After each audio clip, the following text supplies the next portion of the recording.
Hi everyone, welcome to today's morning report on Thursday the 7th of January with me, Rich Perry, market analyst at Hantec Markets. European trading session is off to another calamitous beginning. Early trading sharply lower, 2.5% on the FTSE, 3.5% on the DAX. Strong downside. What's the driver? China and oil again. Both of these key factors just coming up concurrently together to pull market sentiment weaker.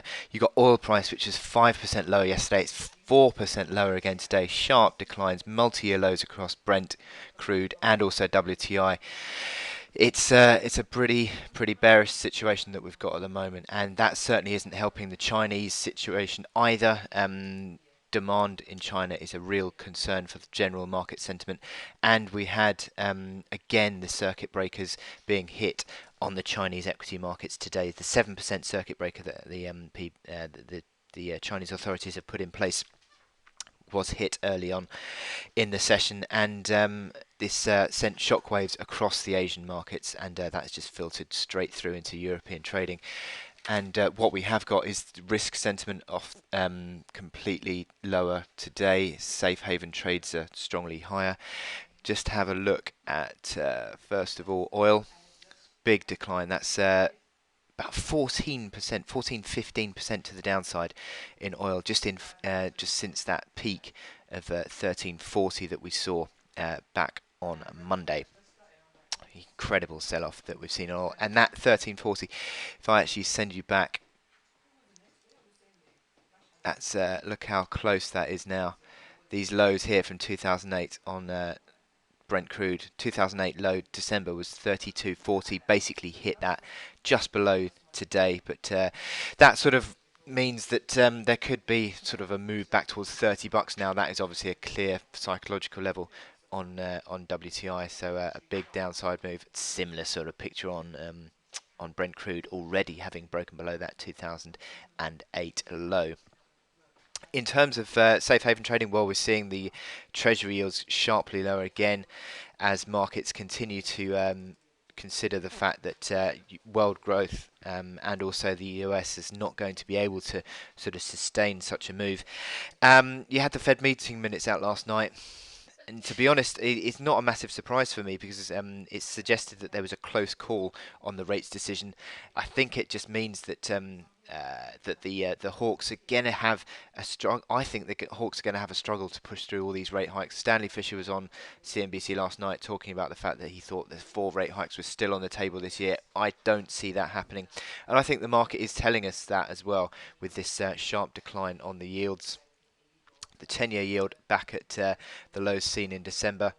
In terms of the 2-year, we're back below the level we saw when just before the rate hike in December. So it seems to be that I think the US sort of the market is sort of looking towards fewer rate hikes in 2015. I think that is one of the reasons why we're seeing a bit of a reversal on the dollar today.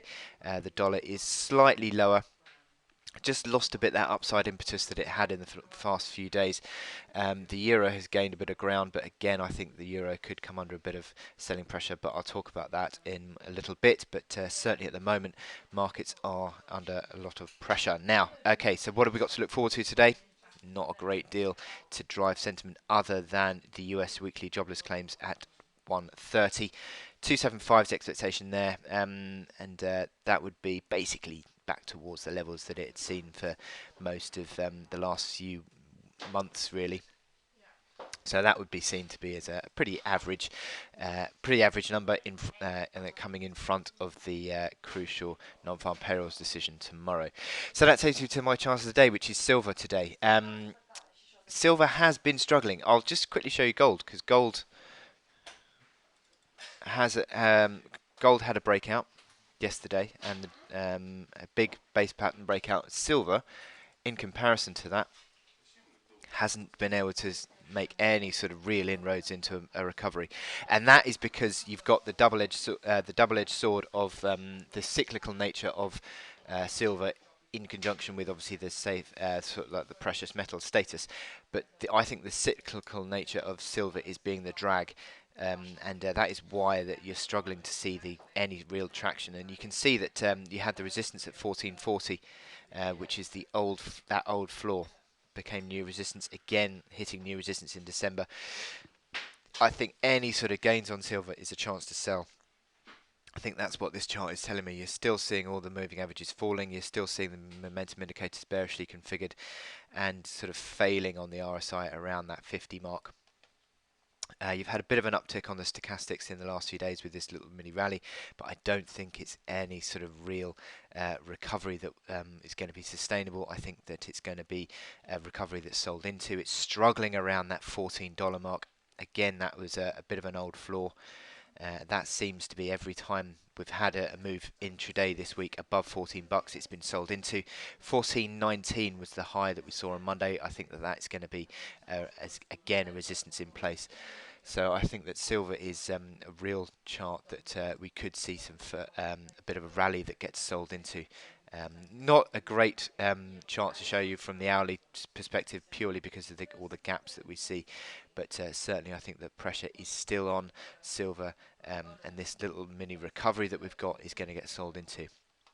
Certainly the hourly momentum indicators do not suggest that we're going to get any real sustainable upside growth in the in the price of silver. So I'd be looking to use little rallies as a chance to sell on silver. So I wish you good luck in your trading today across all the markets. Bit of a difficult day again.